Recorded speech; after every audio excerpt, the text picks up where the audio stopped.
Hi everybody. So you're starting to interview real estate agents to sell your home and you're getting some weird vibes from them. They're kind of acting weird. You can tell there's sort of a hidden agenda going on there, but you kind of can't figure out what it is. Let's talk about that now. I'm John Wyke. I'm with realestategecoded.com and with HomeSmart Real Estate in Arizona. So the real estate agent, you're interviewing them and you say you talk to 3 real estate agents and 2 come in with these prices that are pretty close to each other, but they're kind of low. So you're thinking, I know what this is. These agents are giving me a low ball. They want to talk it in, me into listing it low so it'll sell quick and they can make a lot of money fast. That's what it is. Or you believe in Freakonomics, that book, where you think, the longer the home's on the market, the more money it sells for. Or you remember that one guy from work who said, yeah, all the agents said it wouldn't sell for this price, but I stuck to the price and you know what, it sold. So those are the 3 possibilities. So you're suspicious of those 2 agents. Well, let me tell you what's going on there. There's something that agents are super aware of, but it doesn't seem like home sellers are aware of at all.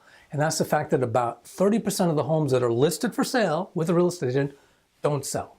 This is in a normal market, 30%. In a hot market, it still could be 20%. Back in 2005, when prices were going up $10,000 a month, there were still a lot of homes that didn't sell because the sellers were even more ambitious than what the market would take. So that is a huge disaster for an agent. When they take a listing with you and they work on it for 6 months or whatever, and it doesn't sell, that means all the time they put into it, all the money they put into it after pocket, they get zip, absolutely zero. It's a disaster. Emotionally, it's devastating, and it's why real estate agents go out of business. So that is what those agents are trying to do. They do not want to take an overpriced listing. It can be a little bit overpriced because they can think, okay, even if it's a little bit overpriced, maybe the agent, the seller will bring down the price and be in the right range, close enough to the actual value that they'll get an offer. If it's way overpriced, you're unlikely to even get an offer. So that's what those 2 agents are afraid of.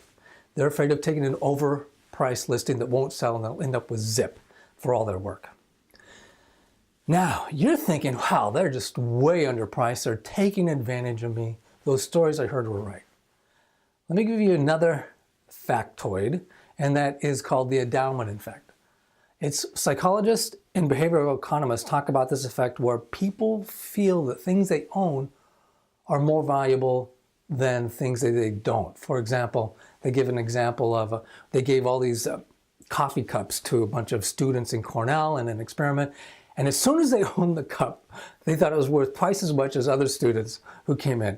There's something about when you own it, you think it's more valuable than it is. It's a very strong trend. So that's what's happening a lot here. You own the home, you think it's worth more than it is. It's just the endowment effect. It's a strong tendency. And real estate agents know this very well because once you get stuck with a few homes that don't sell, boy, do you remember that. And so they don't call it the endowment effect. They just think sellers always overprice everything. But it's very realistic that people will overprice their homes. So what those real estate agents are doing is trying to prevent you and them from overpricing the home to improve the odds it will actually sell and they'll make some money. Now there's the 3rd agent that you interviewed. There's another strategy that real estate agents take, and that is to get the listing. Because there's a super strong tendency, if you get 3 real estate agents and they come into 3 different prices for what your home is worth, you're going to pick the highest priced one. Think, well, that guy thinks it's worth what I think it's worth, so it's a lot more likely he'll get that price if he thinks it's worth that. I'm not going to take these other 2. So that's what the game that is played is. Real estate agents know that you're extremely likely to choose the agent to be your agent who comes in with the highest suggested price. So there's a lot of gaming going on there. And that's a legitimate strategy some agents use, but they want to be a little bit higher than everybody else. They want to be the highest listed price, but not crazy high. So that's the kind of decision they're making, and it's very effective. The problem for them is they end up with a home that is really overpriced. So there's a couple strategies they take to bring it down to increase the odds of it selling. One is they tend to be really good salespeople, really good people, so they become your friends and they talk down the price. Or they don't put a lot of money into it. So they don't put as much time as another agent might be, or they won't put as much money into it because the odds of it not getting down to a reasonable price and not selling are increased.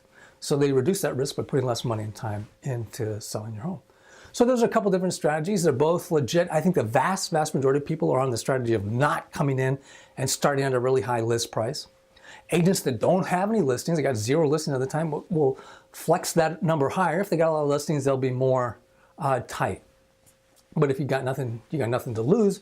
So if you don't have any listings, agents will be more likely to take on an overpriced listing. So that's what real estate agents are thinking. That's where they're coming from. They can be a little weird because they're going back and forth from, one part when they start talking to you, it's like, no, this is the exact price. And then later on, they say you're not going for it. They're not doing, okay, maybe we can list it here. Now they're just trying to get the listing. Even if it's overpriced, it's better than not getting it at all, is one strategy. So anyway, that gives you an idea of what's going on. So what I suggest you do is consider paying for an appraisal. An appraisal gives you an unbiased number. One, you may not be able to trust your opinion because of the endowment effect. Can you outsmart yourself by knowing it exists? To a degree. But also real estate agents, the ones that you interview, are they playing games with you on the price?